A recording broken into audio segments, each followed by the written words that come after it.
د لوی او بخښونکي خدای تعالی په نامه عزتمندو لیدونکو د دې ګړۍ خبرونو ته ښه راغلاست. بشپړ خبرونه. د داعش خراسان څانګې د کابل د شهرنو په سیمه کې د پرونۍ چاودنې مسؤلیت منلی. په دې برید کې 6 افغان وګړي او یو چینایي مسلمان وګړی وژل شوی. دا برید له جدي غبرګونونو سره مخ شوی. د پاکستان ولسمشر آصف علي زرداري دا برید غندلی. دا په داسې حال کې ده چې د پرون له غرمې وروسته په کندهار کې د اسلامي امارت د ځواکونو د پاکستان د رژیم پوځیانو ترمنځ نښته رامنځته شوې. د کابل ښار شهرنو سیمه کې تیر ورځ له غرمې وروسته 3 بجې د افغانانو او مسلمان چیني وګړي پر ګډ رستوران ځانمرګي برید ترسره شو چې لږ تر لږه 7 تنه پکې په شهادت ورسېدل او له 10 زیات ټپیان شوي. دغه چاودنه د دې رستوران پخلنځي ته نږدې رامنځته شوه. د دې قربانیانو ترڅنګ 10 تنه ښځې او ماشومان هم ټپیان شوي دي. د دې پیښې عیني شاهدان وایي چې له چاودنې وروسته وضعیت ډېر وحشتناک و او دوی د خپلو دوستانو په شهادت رسېدو شاهدان وو. یو شمېر نور بیا وایي چې د افغانستان دښمنان د افغانستان د ناامنه کېدو په هڅه کې دي. حمله را خو کسای بیگانه ها میکنن که با کشورمون نامبردگی کنن، کشور ما را با وحشت دهشت ببره. هرچی کشورمون فضل خود از وقتی حکومت امارات اسلامی آمده آرامی است، امنیت است. خو این کسایی است که میاد یک حالت مندازه که مردم پراکنده شود. هرچی که دشمنای وطن این کارا رو بکنن، مردم افغانستان از این چیزا زیادتر بیشتر شده، ترس و وحشت ندارن. حالت زیاد خراب بود، زخمی ها زیاد بود دیگه. یکی چند تن از دوستای ما هم زخمی شدن دیگه، یک تعدادش هم شهید شدن، خداوند رحمتش کنه دیگه. حالت خیلی وخیم بود.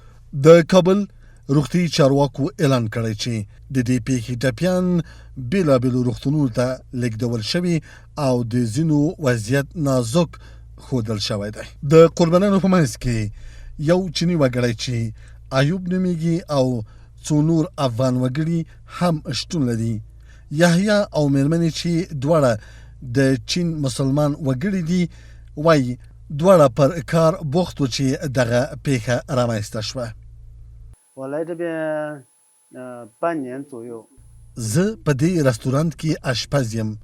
تېره ورځ د لمانځه له ادا کولو وروسته غوښتل مې چې خپلې مېرمنې سره د ډوډۍ خوړلو ته چمتو شم چې دغه پیښه رامنځته شوه. زه پر ځمکه وغورځېدم او پام مې شو چې له سره مې وینې راځي. بېهوشه شوم او نور پوه نه شوم.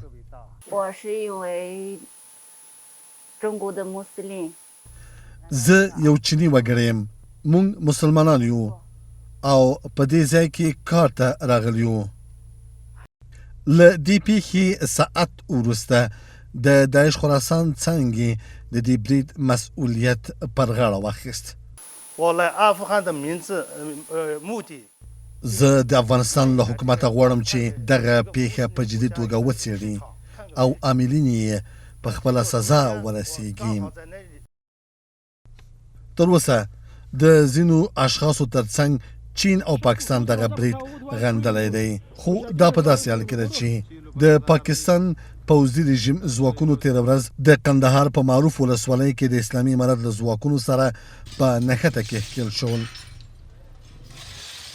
د اسلامي امارت د بهرنیو چارو وزیر امین خان متقی په ټلیفوني تماس کې د ایران د بهرنیو چارو وزیر عباس راقچي سره په هغه هیواد کې د وروستیو اعتراضونو د کنټرول له امله مننه کړې او د سیمې د هیوادونو په کورنیو چارو کې د بهرنیو هیوادونو لاسوهنه غندلې ده. د ایران د بهرنیو چارو وزیر د افغانستان د حکومت ولس او رسنیو د مثبتو دریځونو ستاینه کړې او د دواړو هیوادونو اړیکې د ښه کېدو په لور روانې بللې دي. هممهاله په مسکو کې د اسلامي امارت سفیر د افغانستان لپاره د روسیې له ځانګړي استازي زمیر کابلوف سره کتلي دي. د اسلامي امارت د بهرنیو چارو وزارت د کابل او تهران ترمنځ د ښو اړیکو د پیاوړتیا په هڅه کې د دغه هیواد د بهرنیو چارو وزیر امیر خان متقی او د ایران د بهرنیو چارو وزیر عباس راقچي ترمنځ د ټلیفوني خبرو اعلان کړی دی. د بهرنیو چارو وزارت د یوې خبرپاڼې په خپرولو سره په ایران کې د وروستیو لاریونونو د کنټرول ستاینه کړې او د سیمې هیوادونو په کورنیو چارو کې د بهرنیو هیوادونو لاسوهنه غندلې ده. ښاغلي متقی امنیت او ثبات د ټولو هیوادونو په ګټه وګڼله او ویل چې ډیپلوماسي د هرې لوري له لومړیتوبونو څخه دی. عباس راقچي د افغانستان د حکومت خلکو او د رسنیو له مثبت دریځونو ستاینه وکړه او د دواړو هیوادونو ترمنځ اړیکې یې د پرمختګ په حال کې وبلله. دغه راز د هیواد د بهرنیو چارو وزیر ډیپلوماسي او خبرو اترو ته لومړیتوب ورکولو باندې ټینګار وکړ او دغه راز تعامل او ډیپلوماسي په ټولو خواو کې تر ټولو غوره انتخاب وګاڼه که با در نظر داشت مشترکات سیاسی، اقتصادی، فرهنگی، اجتماعی، زبانی و مذهبی با وزیر خارجه جمهوری اسلامی ایران تماس را گرفتند و با آنها پیشنهادهای خوب را نمودند که از طریق دیپلماسی و مذاکرات با امریکا و اسرائیل مشکلات پیش آمده خودش را حل و فصل نمایند. په همدې حال کې د افغانستان د بهرنیو چارو وزارت ویلي چې په مسکو کې د اسلامي امارت سفیر ګل حسن د افغانستان لپاره د روسیې ولسمشر له ځانګړي استازي زمیر کابلوف سره ولیدل چې دواړو خواو د دوه اړخیزو سوداګرۍ د ښه والي، د ویزې صادرولو د اسانتیا او د نورو همکاریو په اړه خبرې وکړې. په دې لیدنه کې د اسلامي امارت سفیر په مسکو کې د روسیې له ولسمشر د خپلې باورلیک د منلو او د افغانستان په اړه د دغه هیواد له مثبت دریځ څخه مننه وکړه. له بلې خوا ښاغلي کابلوف د روسیې چمتووالی او لیوالتیا د کابل سره د دوه اړخیزو سیاسي او اقتصادي اړیکو د ښه کېدو په اړه ډاډ ورکړی دی. امیدوار هستیم این زمینه‌ها جناب حکومت سرپرست افغانستان هم میسر گردد زیرا کشور روسیه میتواند در بخش‌های مختلف اقتصادی، اجتماعی، فرهنگی حتی نظامی با افغانستان همکار باشد و امیدوار هستیم که زمینه‌ها جهت گسترش روابط و کشور روسیه بیشتر میسر گردد.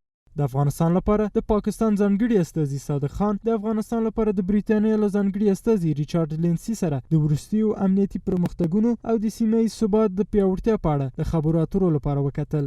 دا غونډه په داسې حال کې ترسره کیږي چې د سیمې او نړۍ هیوادونو ترمنځ د افغانستان وضعیت او امنیتي پرمختګونو په اړه ډیپلوماټیکې هڅې دوام لري.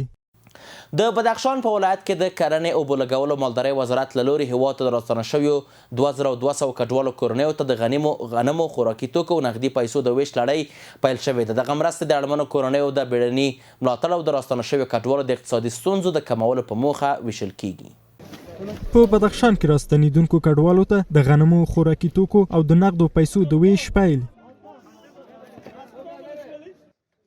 د کرنې، اوبو لګولو او مالدارۍ وزیر عطاالله عمري د دې مرستو د ویش پر مهال وویل چې د راستنیدونکو کډوالو وضعیت ته رسیدنه د اسلامي امارت ملي او دینی مسؤلیت دی.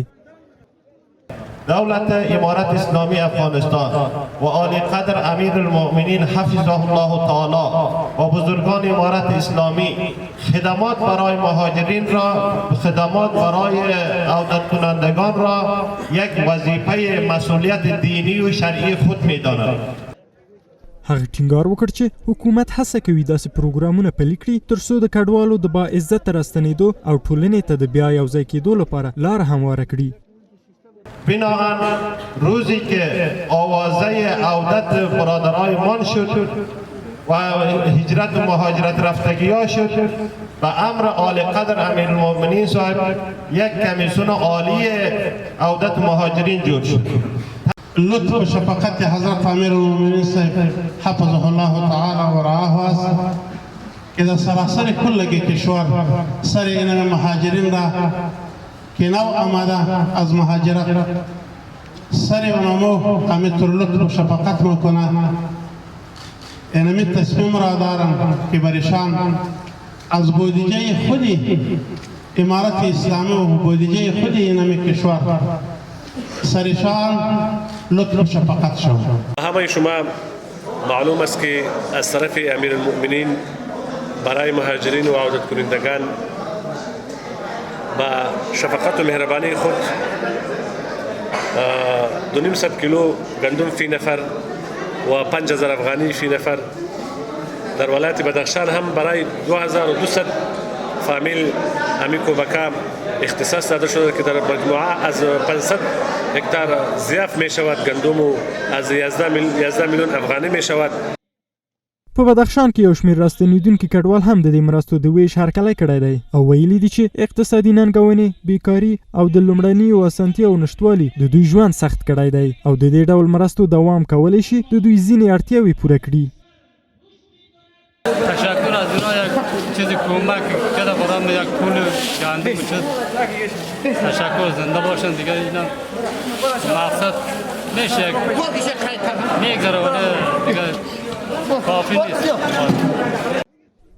دا په داسې حال کې ده چې په وروستیو کلونو کې د افغانانو یو لوی شمیر د مختلفو دلایلو له امله بهرنیو هیوادونو ته کډوال شوي او په وروستیو میاشتو کې له پراخ ځورونې، شکنجې، نیولو او شړلو سره مخ شوي دي. د بدخشان د عامه روغتیا ریاست وایي چې په تیر یو کال کې په کمه موده څخه له 15 کلونو کم عمره له 14,000 ډېر ماشومان په خوارځواکۍ اخته شوي دي. د دې ولایت د عامه روغتیا ریاست د تغذیې د برخې مسؤل زیاتوي چې له دې ډلې لږ تر لږه 80 ماشومانو خپل ژوندونه له لاسه ورکړي دي. په همدې حال کې یو شمېر میندې چې ماشومان تر درملنې لاندې دي وایي چې د اقتصادي ستونزو له امله اونۍ او ان میاشتې د دې توان نه لري چې خپلو ماشومانو ته پیاوړي او مغذي خواړه برابر کړي. ګلدسته د راغ ولسوالۍ اوسیدونکې ده چې د بدخشان یو له لرې پرتو ولسوالیو ده. د هغې ماشوم له 10 ورځو زیات د بدخشان په ولایتي روغتون کې تر درملنې لاندې ده. هغې وایي چې د خپل کوچني ماشوم د خوارځواکۍ له امله دې ته اړ شوی چې په دې سړه موسم کې په یو ستونزمن او پیچلې لاره ساعتونه مزل وکړي او د خپلې ولسوالۍ د روغتیایي اسانتیاو د نشتوالي له امله اړ شوی چې په لوړه بیه د خپل ماشوم د درملنې لپاره د دې ولایت مرکز ته ولېږدوي. غذای خوبش بوده میگه که این سوی تغذی دیگه نشه بود دیگه گوشت نمی چیزای میوه ساز بوده براش که دیگه سوی تغذی نشه خواهد دیگه این سوی تغذی یک چیز یک مرض بود. این هم یک دردش گرفت که هم یک ایسال شده یک سپراه کرد خلاص شد دیگه. ما گفتیم که دیگه داو ما وردیم ولسوالی خودمان تحویل نگرفتیم ما را اینجا رخصت کردن گفتیم که داو جا شهدای جا را ما وردیم خیلی بسیار سر چی دارن که توجه دارن خدا برسی جور شو میگه که هم طفلک مریض است میاریم دم شفاخانه با خوب میشه میبریم به خانه. اقتصاد ضعیف است نداریم توان گوشت و سیب و میوه‌جات هم چیزا را بگیریم با پس کشتن مریض میشه و میاریم همینجا مشکلات ها را مسخشیم. په ورته وخت کې د بدخشان د عامې روغتیا ریاست چارواکي وایي چې په تیرو 11 میاشتو کې له 14,000 ډېر ماشومان له خوارځواکۍ سره مخ شوي دي چې له دې ډلې 80 تنې خپل ژوند له لاسه ورکړی دی. در جمله 16467 طفلی که قبلا ذکر کردیم اینا مینای سوی تغذی چی به شکل حاد شدید سراپا و داخل بستر ثبت راجستر شدن و تداوی شدن. تقریبا ما در مجموع 0.0 وفیات داریم که به اساس ارقام چیزی بالاتر از 60 طفل بدخشان د هیواد یو له لرې پرتو او ستونزمنو ولایتونو څخه دی او داسې انګیرل کیږي چې د دې ولایت اوسیدونکي له ډېرو روغتیایي ستونزو سره مخ دي. عزتمندو لیدونکو د 8 بجو خبري ټولګه پر همدې ځای پای ته ورسېده. تر بیا کتو په الله پاک مو سپارم.